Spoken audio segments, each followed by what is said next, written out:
Hi, I'm Tim Roble, and welcome to another episode of Adventure Athlete. Today I'm here to talk to you about LED headlights specifically, but we'll talk a little bit about LED lighting on the front of the Lmtv or an MTV.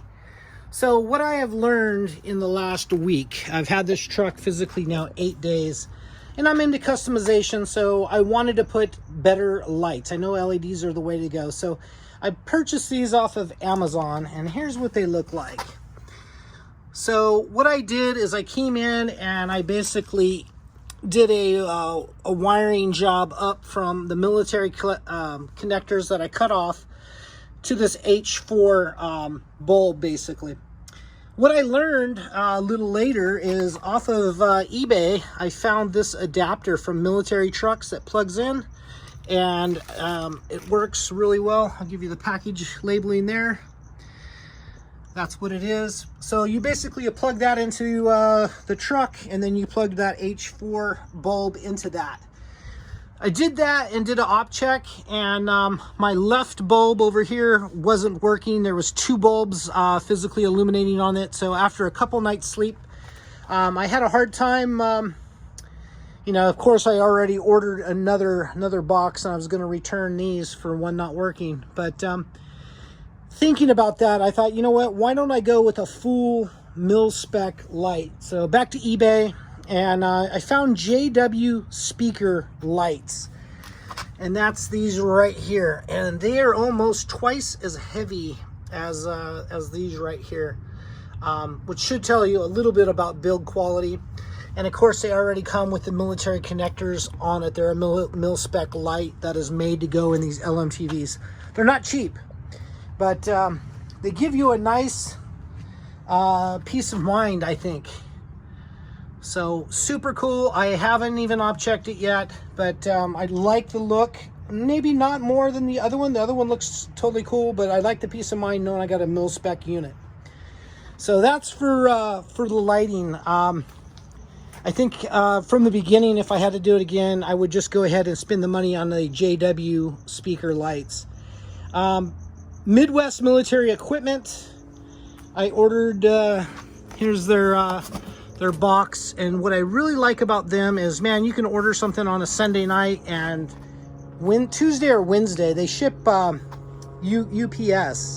and that really makes a difference for me, because having parts on hand and what do I want to attack on this project is super nice. So I just got done installing the running lights here, marker lights, whatever you would like to call them. Trying to keep out of the sunlight, so we got some good ones. So up top, you can see I have those pulled, but the bezel, there's 4 screws that sit behind the 2 screws on this. And down here I had, I think, 3 that I had to drill out, 3 screws out of the 4 lights. Not too bad. If you're not familiar with that, what you do is you take a drill bit with a larger diameter bit than the head, and you go in and you start real easy so you don't break the tip of the bit. And for steel, you drill high pressure and slow, and drill those out. And once you get those to pop out, then now you got to figure out a new screw to get. And you can see that I was using a cap screw. These are metric, and this is cool things to know before. They're an M4 .7 by 20 millimeters is actually the spec of the screw. And I would order all brand new screws before you even get this process going. There's several different bolt places online. I went to Home Depot and I bought all of the 20, the 22, and the 25 millimeter ones that they have, so I can put all new bolts or screws in this project. But up top, just about every one of those screws that I've pulled right now is stripped out. So I'm finishing up the headlights down here. And then for working on those, it's just easy enough just to tilt the cab. Puts everything at working height, so I'm not working off of a ladder, especially drilling on a ladder sucks. When I am putting these back together, I am using the silicone paste, the dielectric grease. Just so things will come back apart someday real nice and real easy. That makes things really well. But I just wanted to update you guys real quick on the lights. And like order the screws in advance really helps. I'm not going to be installing these today because I'm out of black, flat black Rust-Oleum Professional. So I have another case coming in on Wednesday, and I will be back in town Friday after a trip out to my dad's. So taking kind of the work week off on this this project, but that'll be good. I can use the rest out of going. I think I'm on 9 days straight right now, and 8 to 10 hour days, plus all the research and ordering of parts and everything. But I am super happy with how well that this project has turned out. I'm learning a lot. Not only am I sharing this with you guys so you can benefit from, I won't say my mistakes, but I do make mistakes.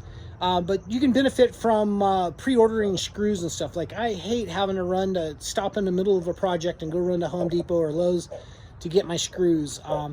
You know you're going to burn at least an hour, and I think all of those screws was something ridiculous, like 35 bucks, somewhere in that arena. It was stupid. I probably could have ordered those all online and paid $7 plus shipping, or with shipping. So anyway, that's going to be it for now. If you guys have any questions or comments or a thought process or something you want to run by me on these lights, I am by means no expert on this, but I'm just sharing my journey with you, and sharing this journey with myself so I can come back and remember where I started and where I ended up. So I appreciate you guys for watching. I appreciate each and every one of you. You guys' comments this last week has been wonderful, and that's the kind of thing that drives me and just keeps me going.